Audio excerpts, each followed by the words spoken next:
It was raining even harder as the cab pulled up in front of a modern apartment block in Vesterbro. Birgitte paid the driver and made the dash from the back seat to the security door, but still managed to get drenched. As she let herself in, she realised she only had 2 hours to pack her bags and get to Copenhagen Airport to check in for her flight. She ran up the 4 flights of stairs, unlocked the door, and threw her wet jacket and scarf on the console in the hallway. The spacious 2-bedroom apartment belonged to a colleague of Birgitte's, who had suggested she rent it when she and Thomas had separated. It came furnished, which saved Birgitte the pain of being surrounded by furniture they had bought together over the years. But it meant the apartment wasn't a home. It was just somewhere to stay until she got herself sorted. She kicked off her shoes, dried her hair with a hand towel from the bathroom, and got busy. Within 15 minutes, she had cleaned out the fridge, taken out the garbage, and booked another cab for 4:30 p.m. to allow for the Friday afternoon traffic. She grabbed her luggage from the wardrobe in the bedroom and began to pack. She couldn't remember the last time she ate, but she didn't have time to worry about that. Suddenly she realised she didn't know where she last saw her passport. She rifled through the drawers of her desk in the living room, but then remembered it was with all her important papers in the bottom drawer of the wardrobe in the bedroom. She checked her watch and figured she had just enough time to shoot off a couple of emails. While her laptop was warming up, she changed into a dark pair of trousers and a cream blouse. She felt frazzled but presentable enough to travel. She sent off a short email to her mother, telling her that she would be out of the country for at least the next week. For a moment she considered sending Thomas an email, just in case he tried to get hold of her and couldn't. A horn blasted in the street outside. Her cab had arrived earlier than expected. There was no point writing to Thomas, she decided. It would only open another round of tense correspondence that she would rather not deal with from the other side of the world. She packed away her laptop, ran around the apartment, turning off the lights and the heating, then gathered her luggage and wheeled out the door. By the time she climbed into the back of the waiting cab, she could feel her frustration getting the better of her. Her situation was beyond unreasonable. She was being treated as an inconvenience to her superiors, a very public inconvenience, and she resented it. The driver looked over his shoulder. "Copenhagen Airport?" "Yes, please," she said, managing a polite smile. He nodded. The cab pulled away from the curb. The storm had passed over the city, but it was still raining steadily. Birgitte double-checked her handbag to make sure she definitely had her passport and ticket. She sat back and took a moment to try to get some perspective. She was being churlish and she knew it. It was natural to be upset at their decision. Yet in all honesty, had she been the commissioner, would she have treated a senior detective like herself any differently in similar circumstances? She liked to think she wouldn't have, but the more time she spent in that managerial headspace, the more she began to compromise her own principles. It surprised her to think how quickly they could be shuffled down the order of competing priorities. There were, as Sven had suggested, greater forces at play at that level, and this is how she needed to think if she was going to get ahead. As the cab pulled onto the Schallenbrunn, an unwanted thought occurred to her. Perhaps she wasn't ready for upper management. Perhaps this entire episode only served to confirm the suspicions of a few superior officers disgruntled by her rapid rise through the ranks over the past 12 years. She was nothing more than a pretty face, a diplomat's daughter who liked to play police officer. Her father was right. She would have been better off pursuing a legal career. Thomas would have preferred it if she had become a lawyer also, particularly given they had met at law school. But he had been considerate enough to keep those thoughts to himself most of the time. His greatest virtue during their relationship was his respect for her to make her own decisions. Poor Thomas. It couldn't have been easy being married to her. They both worked long hours, but her job put her among society's refuse, and in harm's way on a weekly basis. He had been incredibly patient and understanding, even in her desire to hold off on having a family. The thought of children reminded her again of Anders, his smug face, calculating eyes, and with that her empathy faded. An all too familiar anger stirred inside of her, tinged with resentment and bitterness. Not at Anders for causing so much pain and grief for so many people, nor the tabloids that had portrayed her as an ambitious woman who put her career above the safety of children, but at Thomas, who in the heat of their last and most spiteful argument had suggested there was an element of truth in the media's accusations. He had had no right to judge her. Nobody did. They had no idea what she was going through back then. A pathological killer had singled her out for attention in one of the most publicised criminal cases in modern Danish history. It saddened her to think that for all his stoicism up to that point, Thomas had balked when she needed him most. She stared down at the boats moored in the marina as the taxi made its way onto Amager towards Copenhagen Airport. The truth was, she missed him horribly. What she missed was his faith in her. It had given her so much strength. And, if she was to be entirely honest, she only had herself to blame for the loss of that. Birgitte was in the seat she had requested, on the aisle, near one of the front exits of the plane. She was trying to read the file on Commissioner Hull's missing brother-in-law, but was struggling to concentrate. The middle-aged man beside her, a dour businessman from Odense, who had commented on her blouse as she put her jacket and laptop in the overhead compartment, had fallen asleep after the second meal was served, and was snoring unevenly. She had been grateful at first. His attempts at conversation after takeoff were limited to his line of work, photocopiers, and how impressed he was with her figure, for a woman of her age. Fortunately, his overt interest in her breasts evaporated the moment she told him she was a senior detective with the Danish police. He was suddenly intrigued by his in-flight magazine. But now, as his bulbous head lolled onto her shoulder for the upteenth time, his breath stinking of pickled fish and spirits, she wondered if it was too late to request a different seat. She carefully pushed him back into an upright position. He snorted and coughed, then resumed his unsettled snoring. Birgitte returned to the file. It was sparse. Basic facts written on a legal pad, gleaned from short phone interviews with the missing man's sister and the HR department of the EU Agency for the Cooperation of Energy Regulators, ACER. There were also a handful of images and articles printed from the internet, with a few scribbled notes in the margins from the Commissioner. Hans Thostrup, 67 years old, a Danish national. Caucasian with silver hair, 6'1", approximately 95 kilograms. No defining features or marks.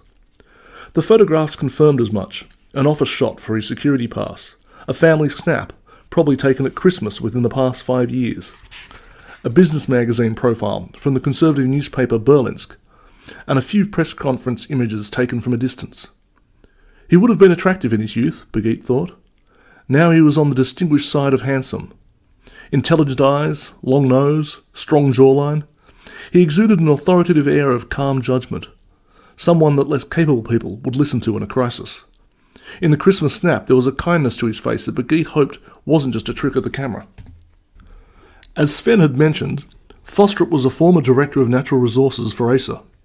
A short bio printed from its website highlighted an impressive professional background, predominantly in the energy sector.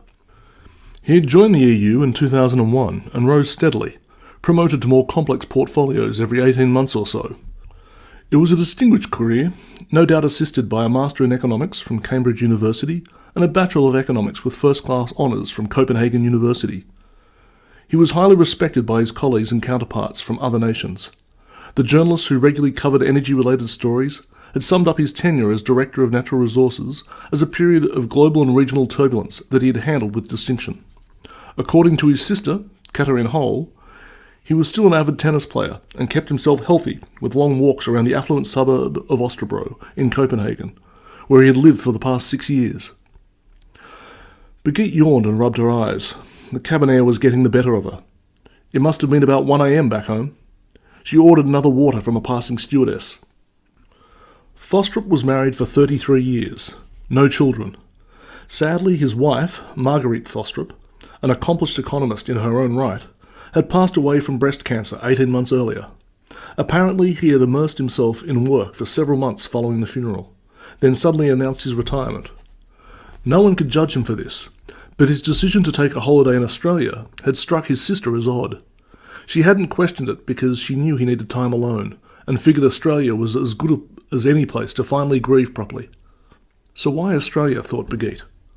There was an email from Emirates confirming a Hans Thostrup had flown to Australia from Copenhagen via Dubai on Wednesday, October 22, arriving in Sydney Friday, October 24, and another from the East Wind Hotel in Sydney, providing the dates for the 2 nights that a Hans Thostrup had booked and stayed the previous week, and then nothing. What had alarmed Thostrup's sister was the fact that he had agreed to phone her on the following Thursday, October 30, to discuss her son Jorg's plans to study economics at the University of Copenhagen. He doted on the boy, and would not have missed the call intentionally. There had been no email contact since he had arrived in Sydney. His sister had phoned the hotel from her home in Copenhagen, but they explained that he had checked out on the 26th as planned on the previous Sunday. It was out of character, and her husband, Commissioner Hole, agreed. When the Commissioner went into work on the Monday, he wrote to the Federal Police in Australia to see what could be done. Over the coming days, he was told that 2 officers in Sydney had been assigned to investigating Thostrop's whereabouts, but by Friday nothing had been turned up, except to confirm his time at the East Wind. There was a printout of an email from the Commissioner suggesting Birgitte be sent down to Australia to keep the investigation moving at an appropriate pace. There was no mention of Anders' appeal. As Birgitte closed the file and slipped it back into her bag at her feet, she realised she had gained insight into Thostrop the financial whiz, one of a rare breed who brought a level of sophistication to the bureaucratic machine of the EU. But she didn't have much sense of the man himself. She wondered for a moment whether her father Jan may have had any dealings with him, then made a mental note to email him when she landed. Even though Jan had retired, he had an incredible memory for people, particularly people of importance in government. He might just be able to provide a light sketch in terms of Thostrop's personal attributes. She had gleaned the profile piece from Berlinsk, but it had obviously been vetted by the powers that be in the EU to ensure very little personal information was provided. It was mostly about his thinking behind crucial policy decisions that defined his tenure. Perhaps that was intentional on his part as well. Maybe the most she could tell from all of this was that Hans Thostrop was a once powerful man who knew how to keep his private life private. Selina Haysmith was on her knees, scraping the metal wire against a rock, checking it occasionally to see if she was making any progress. But the wire comprised fine threads that were wound around one another to form a durable rope of metal. The sun had gone down, and she was struggling to see in the half-light of the approaching evening. The screeching had stopped, but the birds had become more raucous, and now she was being attacked by mosquitoes. She felt like she was trapped in some exotic aviary. Occasionally she heard thumping noises through the trees. She would stop scraping and listen, but it never amounted to anything. She continued scraping violently against the rock. It was only $250,000, she said to herself. She could raise the money if she had to. It would take a few days, but she could raise it. She felt a sudden flicker of irrational hope. Jason's family had money. Surely. She almost burst out laughing with hysteria. Jason's family. His wife. Her parents. The life that Selina had so deeply envied. Christ, it was ridiculous. The ramifications of all the poor choices she had made over the years were rising up to overwhelm her. It had nothing to do with the mining conference. She had borrowed money from the wrong people to cover her gambling debts, and now they had come to collect. She had liked to think that if Jason knew about her predicament, he would do anything to help her, but deep down she knew he was too self-absorbed to really care. Did she seriously think he'd leave his wife and kids for someone like her? She had dug this hole for herself, and it was up to her to get out of it. She hadn't noticed the wire moving through the leaves behind her. It confused her when it slipped out of her hands and she couldn't find it among the debris around the rock. Then she felt her wrists lifting against her own volition. She was being pulled through the jungle. No, not now. She needed more time. She tried to wrap a leg around a tree, but the tension on the wire was increasing steadily. She fell to the ground, and it continued to drag her over the cooling earth. She managed to get up and jog along so that it didn't pull her so hard. The fear was rising in her throat. She ran ahead and quickly ducked around a tree twice to tie off the rope, but it was pointless.